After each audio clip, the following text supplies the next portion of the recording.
Powered by the Montana Television Network. Montana This Morning continues on Montana's News Leader. Good morning to you. 2 people are in the hospital this morning after early hour shooting in downtown Bozeman. Coming up, a live report from Chet Lehman near that scene where police are still searching for a suspect. And a Montana resident has died due to the result of vaping. Coming up, what state officials are saying about it and how local organizations are working to help people drop the habit altogether.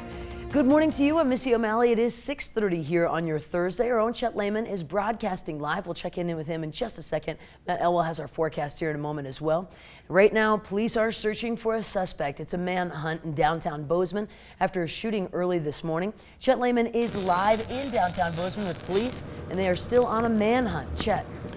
That's right, Missy. We are live just outside of Bozeman Police Department downtown office. Joining us this morning again, Deputy Chief Jim Velkamp. Jim, give us an update if you can. We know we had an early morning shooting, 2 people involved. What do we know about the victims at this point, with their conditions? What can we update on that? At this point, it sounds like they both received non-life-threatening injuries, so they're being treated, but it sounds like they're both going to be released and be fine. Have you had a chance of law enforcement to talk to them about that? Is that helping with the investigation? We're interviewing various people, including some witnesses and the victims and whoever else we can find to try to piece together exactly what happened and what led to this incident. Now, as I understand it from talking to you earlier, this happened outside of, there's several bars in this area here at the Bozeman Hotel. This happened outside of it wasn't inside a building. That's correct. It happened just north of some of the bars here downtown, essentially just southwest of the intersection of Rouse and Mendenhall. And at this point, that's probably the big concern for the public is Mendenhall for a couple blocks is going to be closed for a while. Yes, we have just a couple blocks closed here, so anything people can do to help avoid the intersection of Rouse and Mendenhall is helpful. We have this closed, and we also do have a part of City Hall on the east side that is part of this scene as well. I would think the hard part for you folks in law enforcement is not knowing how long this is going to take. This is an active scene, this is an active investigation, and there is no time limit on this. This could go on for a while. Yes, that is part of the problem. We try to deploy our resources, our people, what we have as best as we can. We've called in a bunch of extra people to try to help out and cover that. We try to open up these places as quickly as we can, but we clearly have a duty to make sure we do the best job we possibly can. So it probably will be closed for at least a portion of the morning. And members of law enforcement, Bozeman PD, Gallatin County Sheriff's Office, lots of folks involved in making this effort happen today. Yes, absolutely. Our partners from the Gallatin County Sheriff's Office and the Montana State University Police Department are always great at coming to help us, and they've been out here as well helping however they can. So we greatly appreciate their support. Again, Deputy Chief Jim Velkamp joining us this morning.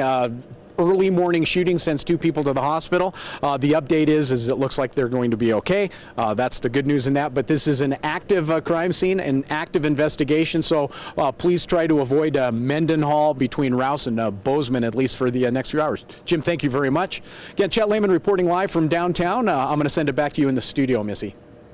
Thank you for that, Chet, and we will be checking back in with him this morning for some updates. Also new for you this morning, a series of violent and threatening texts sent to a Billings teenage girl, and a family is on edge, and police are now trying to track down that sender. Police are looking into what type of phone or other device was used to send those texts. Those texts state that the person is making threats to a girl in high school. Now, some of the texts use the words tie up, rape, and torture. The texter says that the girl says, "Let me go into detail what I'm going to do to you." Police investigation involves determining if the person making the threats is local and what type of device they used. So what we can say is that we can confirm that we are investigating a threats via text message. There are numerous ways to use phone numbers to make contact by voice or text message. Not all of those are traceable. That's what the investigation is kind of focusing on around at this point is can we trace that number? So disturbing. Now, there's also been reports that the girl and her mother went to the police station and they were turned away. Lieutenant Woolley says the police department is also investigating the report to determine what happened there. Matt joins me now. Beautiful day yesterday. How are we looking today? Today we're going to start to see the changes moving in as a cold front starts to slide into place. Don't look for a big drop in temperatures, at least initially, but we may see the wind pick up and a few showers, especially late in the afternoon for the Bozeman area. It happens earlier in the afternoon in Butte, but it looks like temperatures will be dropping as we get closer to the weekend. We will, of course, talk more in depth about that coming up in just a few minutes. Thank you for that, Matt. Also new for you this morning, a 4-rail car train derailment happened in Helena. Montana Rail Link says 2 of the 4 cars contain liquid propane. The derailment happened by the Montana Rail Link train master and North Roberts Street when the crews were attempting to switch cars in the Helena yard. Now, though the propane cars were fully intact, they were voluntary evacuations. Now, North Roberts train crossing remained closed for most of the day yesterday afternoon while crews worked to remove those damaged cars. We'll need to go in with heavy equipment and very carefully lift up the cars to ascertain whether or not the cars themselves have been damaged. Once those cars are re-railed, we will take them to a facility where they will be offloaded. Montana Rail Link says no one was injured as a result of the derailment, which remains under investigation. And state health officials say they have identified the first vape-related death in the state of Montana. Officials are not releasing much right now, but they do say that the case involves someone in their late teens with a history of vaping. They also say that the case was under investigation for a while, and it was officially identified yesterday.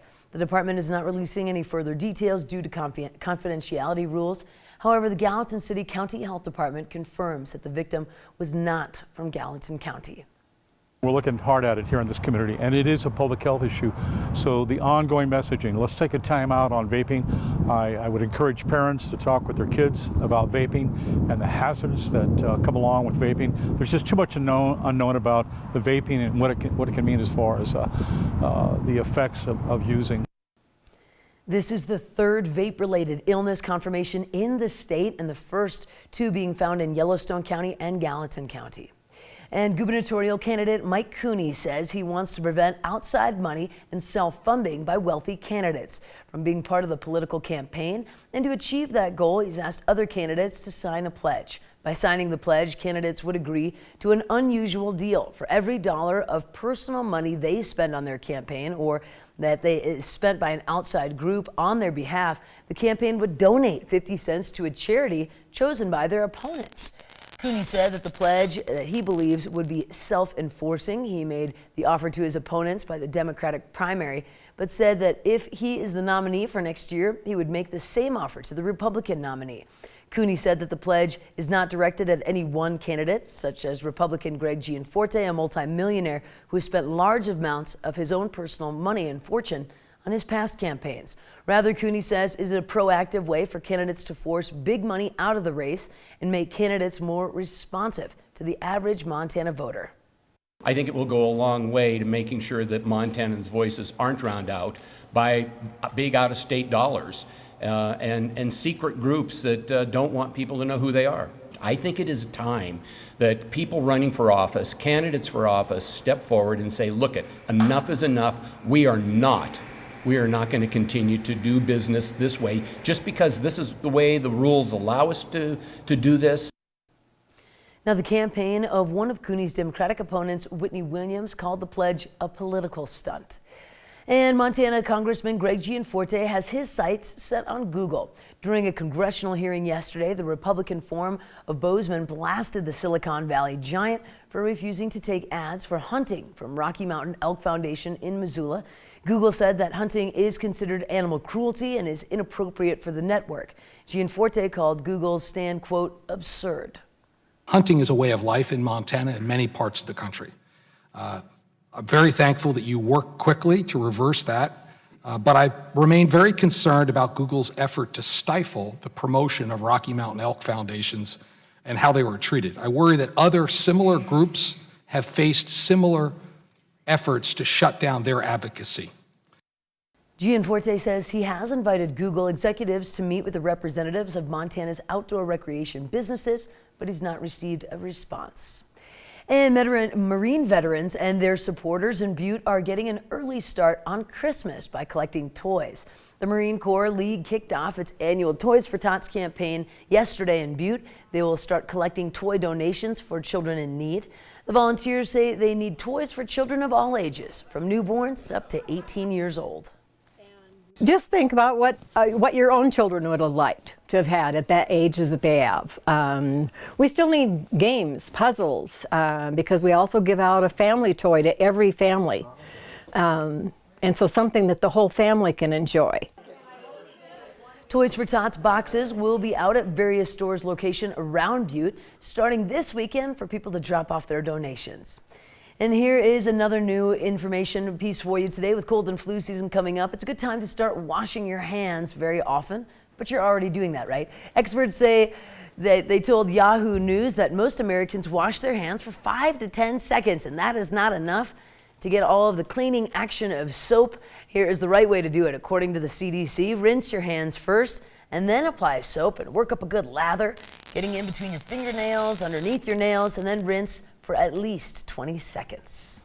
You do that. You're a ferocious The hard hand washer. thing is getting my kids to do it. Yeah. It's tough. And then getting them to dry their hands at the end. Absolutely. Got to dry it all the way. We do have to take a quick break. Thank you so much for joining us here on your Thursday morning. Let's take a look ahead on Montana this morning, as well as a glimpse of your headlines coming up at 7 on CBS this morning. A crash on I-90 that shut down both lanes for some time. That involved children. Good morning. Ahead on CBS this morning, we're mourning the loss of civil rights activist and Maryland Representative Elijah Cummings. We'll look back at the legacy the 68-year-old is leaving behind. Also, a new campaign against online misinformation. The father of a Sandy Hook shooting victim tells us how he's helping people fight back against bullying and online harassment. Plus, in our More Perfect Union series, how cancer survivors are using the boxing ring to help knock out the disease. And that's our 1-2 punch. We'll see you at 7.